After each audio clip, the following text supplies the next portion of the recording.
Oh, hang on, there's crap on the lens. Everything looks okay. Okay, hang on, let's just give that a quick clean. There we go. Sorry, safety specs on. Let's take them off. Right, you join me in the garage. I'm playing Mini. There's the Mini down there. So I just thought I'd do a quick update on what's happening with the car, because it seems like I've done no post on the car for quite a while. Things are plodding. I haven't had much time. I've been doing other stuff in the house, and this has been sitting in here waiting for me. So I had a couple of days last week, so I've reorganised the garage into more of a workshop, albeit it's still got massive gaps around the outside. But it means it's a much more usable space. I lost 2 tables. I've built a bench. I'll do a quick run around. Look, we've built a bench. Tools are stored underneath. I've got room for access to my toolkit and all these bits here. And then the workbench at the back is kind of set up ready for anything I want to do.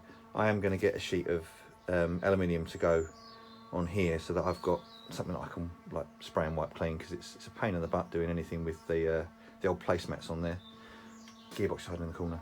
And I've sorted out all of my spares racking, so it's all kind of accessible and tucked away, and things are hidden in waterproof boxes to keep them safe from damage.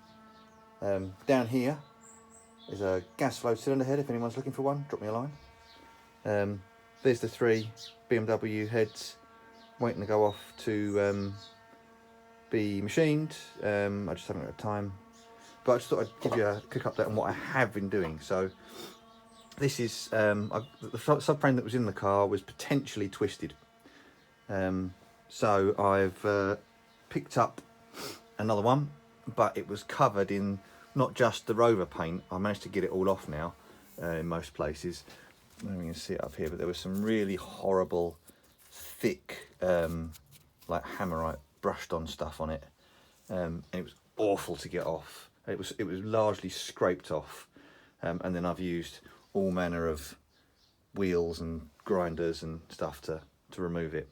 But what I have been doing is gradually, there was a couple of cracks in this one, so I've been gradually just sort of seam welding it here and here, and I'm going to just go over the whole, all the joining faces. I'm leaving gaps, but yeah, I've gone down. That's obviously not a seam. I've left a gap here along where the original weld was, but I mean, I had a couple of cracks. There was a crack up here.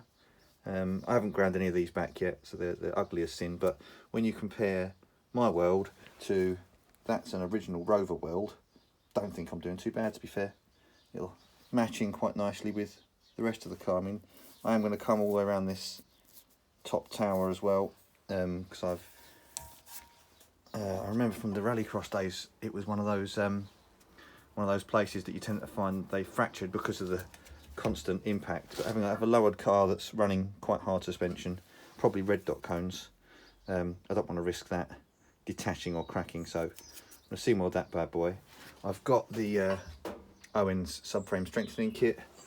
What have I done? I've cut the engine steady bolt out the way, so I want to get this sort of same with that side, where I've gone down this edge here. I've got to do this half. I've got to join up all these seams, make it as strong as possible. Anyone looking at that goes, "Ah, how do you know you've got strong welds and everything?" Well, it's cooked through quite nicely on the side. You can see the paint here, how awful it was, but it's cooked through quite nicely on this side. So just kind of trying to beef it up as much as I can, because the 39 odd horsepower it was designed for, that's going to be in for a surprise when the 130 odd horsepower of my engine starts going through it. So yeah, that's where I'm up to. I was just trying to clean some of this off. I'll chuck some primer on it once I've finished doing this. So I've tried to get as much of the old paint off as possible.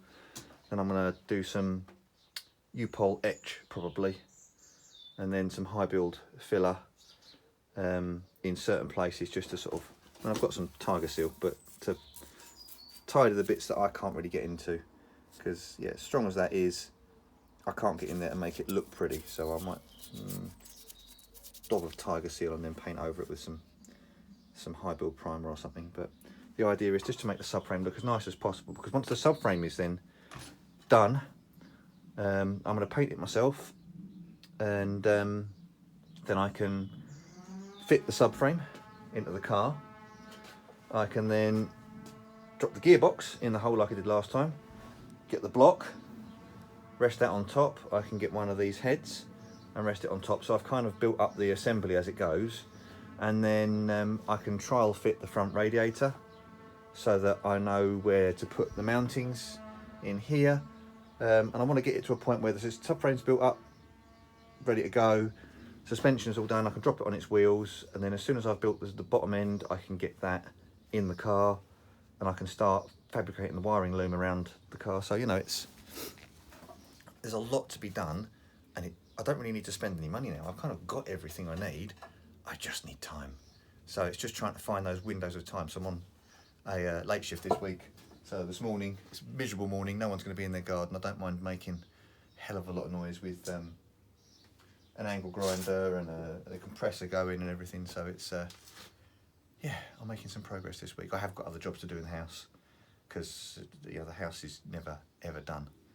But yeah, I'm slowly but surely getting there. So yeah, I'll do another little vlog update thing as I'm going. I'm also going to try and film some of this, but it's just, what do I want to spend my time doing? Actually getting the car on the road, or filming it so you can watch it? It's a tough tie-up. So yeah, we'll see how that rolls. But yeah, respect to anyone who does come and give this a little watch. So thank you. Goodbye now.